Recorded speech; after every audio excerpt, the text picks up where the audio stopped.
baby? Right in the back, Sean. Are you back there, Sean Dog? Let's see. I love it. I love it. Beautiful. So nice. Okay. Thank you. Hi, everyone. It's so nice to be here.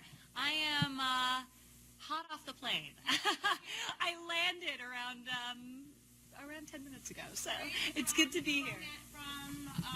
Straight from Las Vegas, from the debate last night, which I'm sure nobody in this room was watching. Questions over here? It's much easier to watch than participate, right? So. The land of Packers, cheese curds, and beers. Very nice. All good things. All good things. I've been to a couple of Green Bay games, and really good. So, got a great team here. All right, so I'm going to get to the first question right away. Sure. Rachel. Can you give us to Rachel? My mic. Mine or Ivanka? Rachel. I'll just talk really loud because I don't know how to control it. Okay, here we go. All right, this better? All right. So the first question is very simple because everybody really admires how you've been able to balance this really successful enterprise that you have with being a mom. And it's very clear to everybody that being a mom is something you really love to do. How do you do it, and what is it possible to be successful in the workforce and also be a great mom if you're not Ivanka Trump? Well, I think so many women in this room and men in this room are doing just that. So, I think being a working parent is enormously challenging, but it's amazingly fulfilling as well. So I feel very blessed that I'm able to go into the office every day and do something professionally that is deeply fulfilling to me. I wouldn't be able to do that without a support system and without an infrastructure, and I'm the first to recognize and be enormously grateful for the people in my life who enable that to be true, for me to be able to have that multifaceted component to my life and to be able to work outside of the home as well as inside the home. And that includes my mother-in-law, so a special call out for Cyril, but also my nanny. And so I recognize the importance of childcare, especially in those early years prior to your child being on a more predictable school schedule. And it's one of the reasons that I'm so excited about the childcare plan my father put forth to help all American parents cover the cost of childcare, recognize it for what it is, a business-related expense, and make it deductible from one's income tax. And if they don't pay income tax, expanding the earned income tax credit to enable them to cover the cost of childcare, but also allowing the parent to decide what that looks like. Is it childcare within their home, offsetting some of the cost of a nanny, for example? Is it after-school enrichment activities? Is it, how a parent chooses to care for their child, traditional daycare, should be the choice of the parent. I also think one of the things that is something that it's long overdue that we recognize and honor is the important role of stay-at-home parents and the incredible hard work that they're doing. And my father's plan calls for those parents to receive the same benefit in the form of a deduction from their family's income tax for the care that they're providing to their families. Which, thank you. Being a stay-at-home parent is hard work. And I know because there are Monday mornings where I'm leaving my house really excited to get out of there.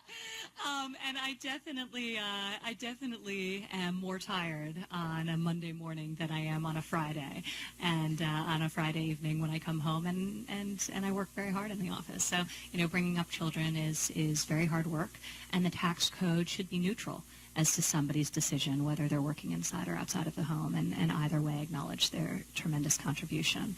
But, the question had initially started with balance, and what I say to people, and it's probably the most commonly asked question I get, it's more often a question asked of women, but increasingly men are taking a much, much more active role than in previous generations in the lives of their families. So it's an increasingly relevant question, of course, for them as well. But I really try to avoid talking about balance too rigidly, because I think that it's largely impossible to achieve. You can plan for certain things. So structurally, I'll look at my calendar, and I know because I'm with you all today, I'm not going to plan to be somewhere tomorrow morning and miss drop-off since I'm going to miss bedtime. So I will set limits on my schedule to ensure that I'm with my children as often as I can be at the anchors of their day in the morning and in the evenings. But everyone knows that you're one child's flu away from all balance going out the window. So it's very self-defeating to be too rigid in your approach. And it's amazing the people who are, the most busy people, how they're living in fear. And we've all had these weeks and days and months where you're living in fear that if one thing goes wrong, your whole schedule is going to descend into utter chaos. So, I think rather than think about having to achieve balance, I always tell people that it's probably healthier to just try to be reflective periodically about architecting a life that's in accordance with your priorities. And I spend the time every week to really think about the week that just passed and ask myself, was I where I needed to be? Was I with my children when I needed to be with them and when they needed me there? Was I focused on work when an important project came up? Was I focused on the right things at work? Was I spending my time wisely and efficiently? And just checking in with myself to make sure that I'm setting up my life in a way that's optimized in accordance with my top priorities. And, if repeatedly I look and I say that's not happening, then I try to make a change. And I think about what I can do to realign things. So that's the advice I give to people. It's a little easier because at the end of the day, look, life's a marathon, not a sprint.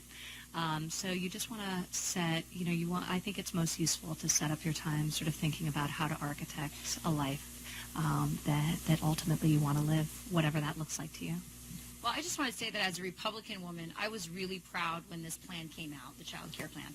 I work right now, but for 14 years, I was an at-home mom. And I felt like one of the most difficult things was that in the feminist world, I felt invisible.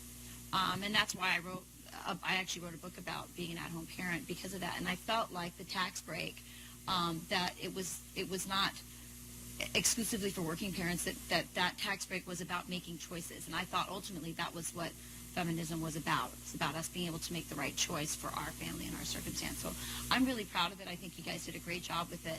And I've heard really great things on both sides of the aisle about it. It's amazing. The support has been incredible, and I'm very excited. I went down to D.C. and met with some of the top Republican lawmakers and talked through the plan, and their level of excitement was tremendous. So I feel that we're really moving the needle in a very, very positive direction on a topic that is so critical and so important. And I agree with you. I think there does sadly, there is a tendency to want to compartmentalize people and to say, well, you're a stay-at-home mother or you're a working mother. Look, we're all working women. We're all working to create lives we want to live. Work looks different to each and every one of us. And, we have to honor and celebrate the individual choices made by each of us because work is not one thing. And certainly stay-at-home parents are working very, very hard and making great contributions as well. That's right. So the next question I have for you is about school choice. As you know, Milwaukee, Wisconsin has always been on the forefront, the leaders in the school choice movement in America. Your father has taken a really strong position on this. It's a very distinct position from Hillary Clinton. And I frankly think it's an issue that wins over minorities. As a Hispanic woman, I know that opportunity comes from education, that is the way to upward mobility, and giving parents that choice is so important. Tell us about your thoughts about your dad's plan for school choice, and what is he doing to get that message out, especially into communities that are poor or minority?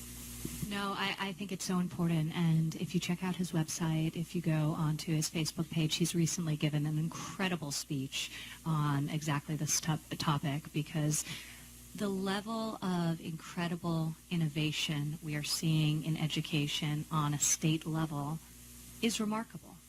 And oftentimes that's overlooked or ignored because, sadly, a lot of policies are coming from the top down and being created in D.C. and are sorely inadequate and don't allow for things to be customized and enhanced within the communities for the benefit of the children within those communities. So there is so much more that needs to be done, but there are great examples all across this country of that happening.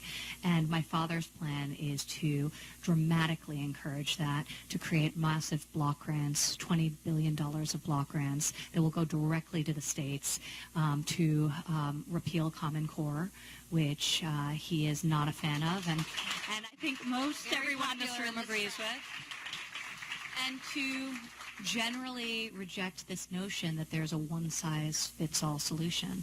Look, education is the most important thing for the future of this country. We need to be preparing the next generation to be able to take on the challenges and to create opportunities for themselves. And the poorest communities are the ones that are hurt the most by this. So encouraging school choice, creation of block grants, empowering the states, creating a merit-based pay program that rewards great teachers, because there are so many unbelievable teachers who are doing such tremendous work across the country, and eliminating the idea of tenure in favor of merit-based pay. Also, as students start to get older, also encouraging, once again, vocational education, because that used to be a big focus in this country, and now it is second tier at best in terms of priorities. So rethinking through those programs and really encouraging them, because look, college is not right for everyone, and it should not be the only option for people once they graduate from high school. So thinking through vocational education opportunities as well. I think everyone knows that we have an enormous problem in our colleges with student debt. Kids are coming out, they're unable to find jobs, and they have massive debt burdens just as they're starting out their life at a moment of already tremendous financial insecurity, given that jobs are so hard to come by, great high-paying jobs are so hard to come by. So rethinking how colleges gain access to the loans that they're provided, and the loans are coming from the government. The money's coming from the government, so there has to be a correlation between graduation rate and the money a university is receiving. If their students are dropping out at enormous rates in their freshman and sophomore year, still leaving those students with enormous debt tabs. So creating a correlation and holding the colleges accountable, creating transparency around pricing, and relevant metrics for students that are looking at their opportunities and analyzing the different universities. And then, of course, dealing with the existing debt load that so many millions of Americans are really suffering under. So my father's rolled out a very comprehensive plan on all of these fronts. It's available on the site, and like I mentioned, it's worth listening to his speech on this topic, because he's put forth some incredible ideas, and I think it's very important. Education is a top priority for him, and should be for every American. Absolutely. Okay, we have a few people that have some questions in the audience. So we're going to start with our Wisconsin State Senator, Mary Lazick. Here we go. Thank you. Thank you so much for visiting us and your comments. Is this on? Thank you, Mary. Due to the recent terrorist attacks on U.S. soil, there's many parents and grandparents here in Wisconsin and across the country that are very concerned about the safety of the children and grandchildren. How is your dad the best person to keep America safe? Well, I think if you've been listening to him for the past year and a half, you know his passion and the importance of this particular topic for him. I mean, national security is everything. We need to feel comfortable within our communities, within our cities, taking our children to school. domestic security, incredibly important, national security as well. So without any ambiguity, ISIS is a top priority.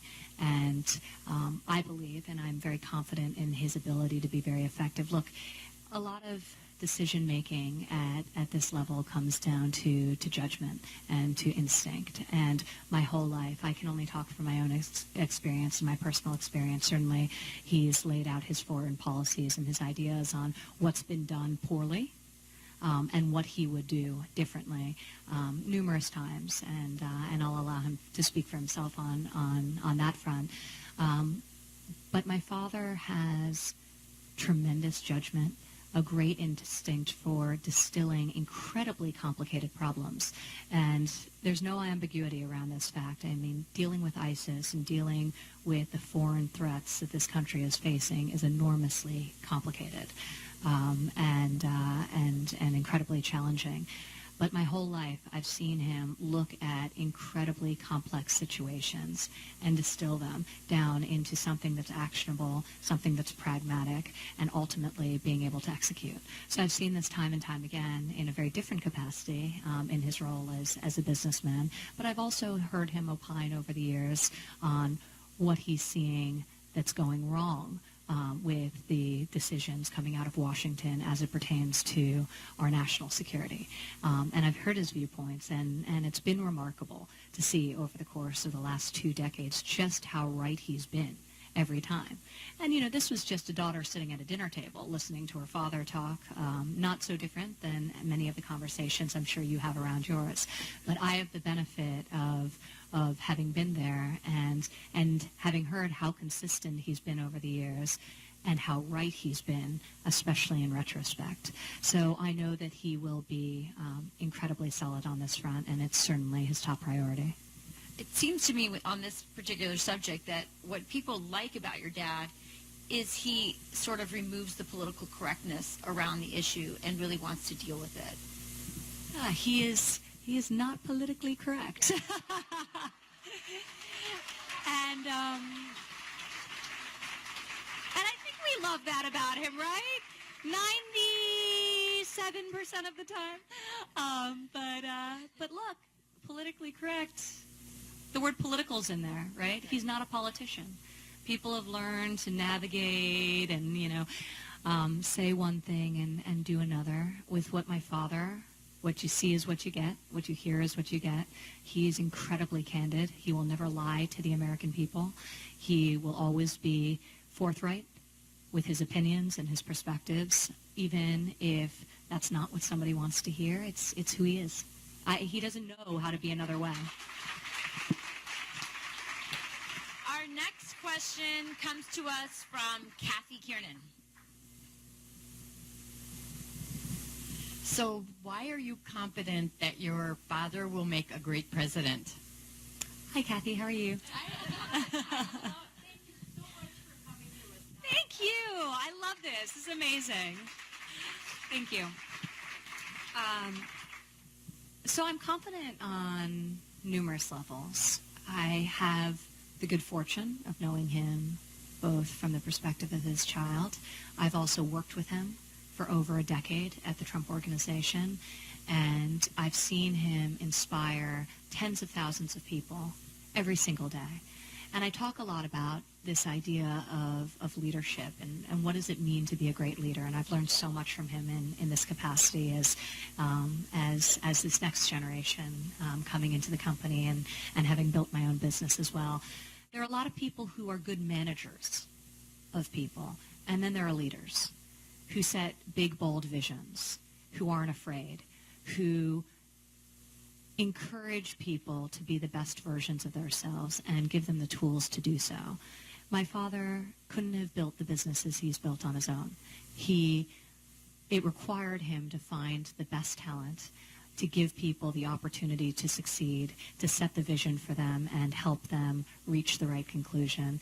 And he's done that. Over the years, I've seen him appoint unbelievable people to top leadership positions, and not always the obvious ones. You know, one of the amazing things about my father is that he doesn't always follow pedigree. It's not this is the person who has the right training, it's the person he knows has the ability to get the job done. And we have countless examples of being people within our company who have risen to the occasion. He's always been there along the way to help them get there. So he is a tremendous leader, a great source of inspiration to everyone who works for him at our business. But, when I think about sort of where he started, and he's built so many different businesses, and he succeeded across so many different industries at really that highest level. But, when I think about where he started construction, to be able to build something, and to be able to build something the magnitude of what he does, these 92-story towers, you have to have vision, but you have to be able to execute. Construction is a very complicated game where you have hundreds of people, all with different ideas and oftentimes different motivations or different incentives that you have to align behind a common goal. And he's done that time and time again. So he's great at team building. He's great from a leadership perspective. I mentioned before his instincts are tremendous. And I think you also have somebody, and this is, I don't say this lightly because I can't think of another time that this could happen, where you have someone who is not beholden to anyone other than the American people. He's done this. I don't want to say he's done it himself, because he's done it, there have been so many great people who have helped along the way, but he's done it for the people in this room. And he's not afraid to take on the hard fights. He's not afraid to solve the complicated problems and start with addressing them. And that is so rare.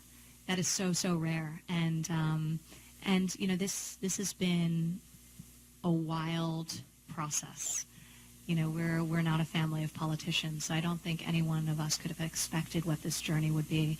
But every day he's motivated by the enormous crowds he meets with, the people he meets with all over this country who have such conviction and such belief in his message and his ability to create a better lives for them and their families, and to fix what 70% of this country feels is broken.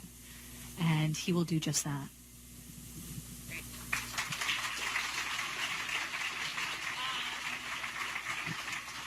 We have a question from Lori Bujak. Ivanka, it's an honor to have you here.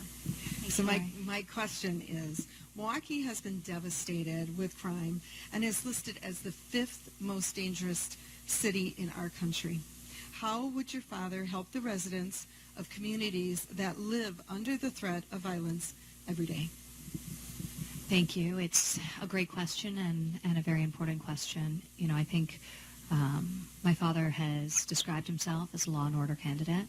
He has tremendous endorsements from law enforcement personnel across this country, and there's tremendous love for him within that community because he supports them and recognizes the hard work they're doing and the tremendous sacrifice they make each and every day when they leave their house and show up for work, and believes deeply in supporting them. He also believes that it's incredibly important for the communities to get involved and for law enforcement to work hand in hand with communities. So, the work that the police officers, men and women around this country are doing is tremendous, but they can't be effective without the community support and encouragement and embrace. So creating and cultivating more harmonious relationships where they're fraught is incredibly important and needs to be a priority. So supporting states in facilitating and doing just that. I think when you look at crime, particularly when you look at it in inner cities, and you think about the root causes, education is so important. People have to come up through the educational system with a belief that there are going to be opportunities for them on the other side of it. And there has to be a culture of hope and of optimism and excitement about the future. And there have to be jobs. So important. You know, my father has employed so many people. He understands the concerns of employers. He understands the burden and the disincentives of even well-meaning, but oftentimes, you know, regulations with unintended consequences. So lifting regulatory hurdles that stifle entrepreneurship and hurt small business owners, thus disincentivizing them from creating additional jobs. But, you know, I think jobs are so critical, especially within our cities, and obviously joblessness is directly correlated in many cases with lawlessness. So, you know, a real focus on getting everyone in this country back to work across the nation, and with a real focus on some of the cities that have been hit most hard, a focus on education, giving that next generation hope for a better tomorrow. Look, I'm a mother of 3 children, and all you want is your children, or at least from my perspective, I obviously can't speak for anyone other than me, but you know, I think most parents would say that they want their children to be afforded greater opportunities than they had, and are willing to make a lot of sacrifices to ensure that's true, and that's something that their kids can realize. So I think giving parents also that hope, that there'll be a brighter future for them, but also for the generation that comes behind. So I think these are all, you know, enormously complex but critical issues that would be tackled immediately should my father be elected president.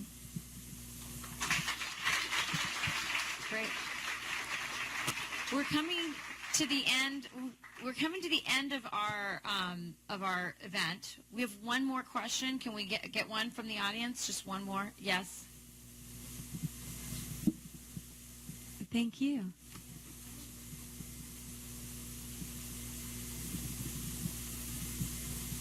First of all, I would like to, is this on?